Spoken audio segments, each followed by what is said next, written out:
এই মুহূৰ্তত আন এটা গুৰুত্বপূৰ্ণ খবৰ লৈ আনিছো সোণাৰীত এবাৰ চাঞ্চল্যকৰ ঘটনা সংঘটিত হৈছে এজন বিজেপি নেতাৰ মৃত্যু হৈছে আৰু ৰহস্যজনক মৃত্যু বুলি ক'ব লাগিব কিয়নো হত্যা নে আত্মহত্যা এই পৰ্যন্ত কিন্তু জানিব পৰা হোৱা নাই দৃশ্য আমি লৈ আনিছো এই মুহূৰ্তত সোণাৰীত চাঞ্চল্যকৰ ঘটনা সংঘটিত হৈছে ৰহস্যজনক মৃত্যু হৈছে এজন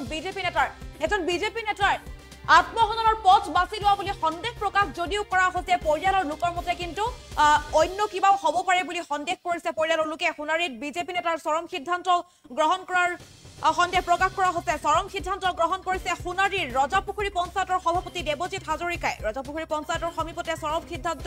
দেৱজিৎ হাজৰিকাৰ ৰাজ্যৰ দুটাকৈ সংবাদ মাধ্যমে পৰিকল্পিতভাৱে সংবাদ পৰিবেশন কৰি মানসিকভাৱে হাৰাশাস্তি কৰাৰ অভিযোগ উত্থাপন কৰিছে পত্নী মৌচুমী হাজৰিকাই যাৰ বাবে এই আচলতে মৃত্যু পৰ্যন্ত পৰিণতি হৈছে বুলি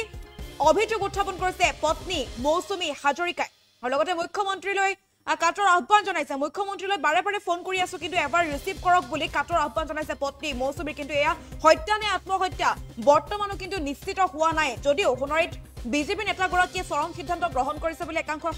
সন্দেহ প্ৰকাশ কৰিছে পত্নীয়েও অভিযোগ উত্থাপন কৰিছে পত্নী মৌচুমী হাজৰিকায়ো অভিযোগ উত্থাপন কৰিছে যে ৰাজ্যৰ দুটাকৈ সংবাদ মাধ্যমে পৰিকল্পিতভাৱে সংবাদ পৰিবেশন কৰিছিল বিজেপি নেতাৰ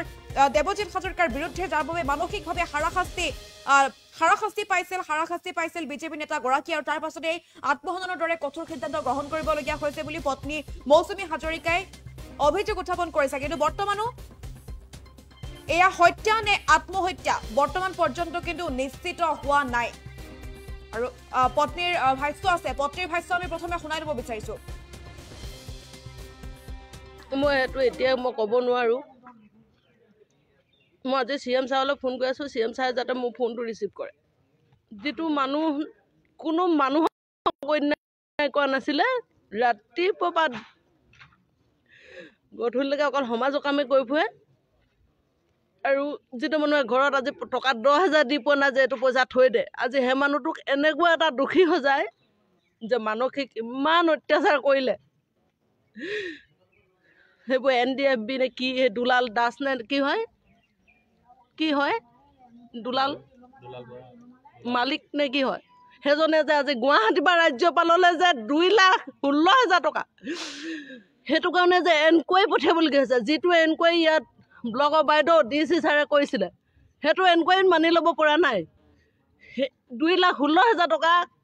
কেতিয়াও খোৱা নহয় আৰু হেতু ঘৰ ইতিমধ্যে বনাই থৈছে আৰু কেতিয়াও পঞ্চায়তলৈ অহা পইচা নহয় আজি মই যি কমটো মই সঁচা কথা কম ন নিজৰ মানুহটোৱে যেতিয়া ঢুকাই গৈছে হিমান হেনকা দুখ যেতিয়া মানুহটোৱে ঢুকাই গৈছে আৰু মই কি কম কওকচোন আপোনালোকক মই সিএম ছাৰলৈ ফোন কৰি আছো সিএম ছাৰ যাতে মোৰ ফোনটো ৰিচিভ কৰে মই এটোহে কামনা কৰিছো ইমান এটা মানুহকে মই হেৰুৱালো আমি লৰাটোৱে মই আছো কোন দিনা কি হৈ যাব কোনো ঠিকনা নাই আমি তাকে একো কৰিব নোৱাৰো আমি সমাজৰ কাৰণে একোৱে কৰিব নোৱাৰো ইমান ভাল মানুহ এটাক মই হেৰুৱালো সমাজৰ কাৰণে দিছিলো মই একেবাৰে মানুহটোক আজি হে মানুহটোকে মই হেৰুৱালো আমি জীয়াই থকা একো অৰ্থ নাই কেনেদৰে মানসিক হাৰাশাস্তি কৰিছিল বুলি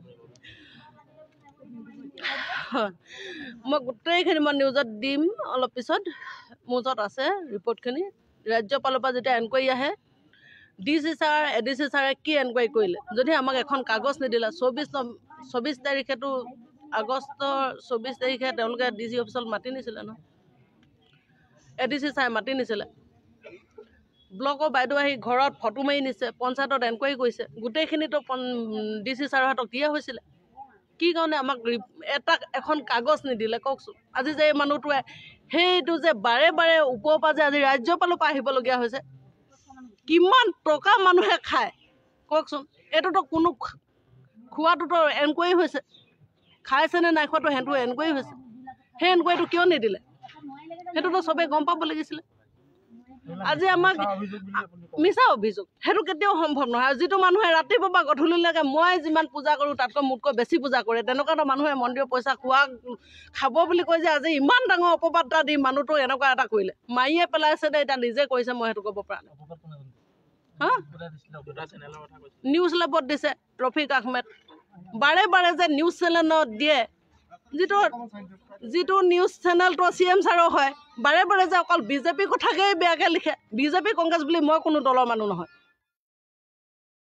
যিকোনো খবৰৰ বাবে যোগাযোগ কৰক 7099017330 অথবা 7099017990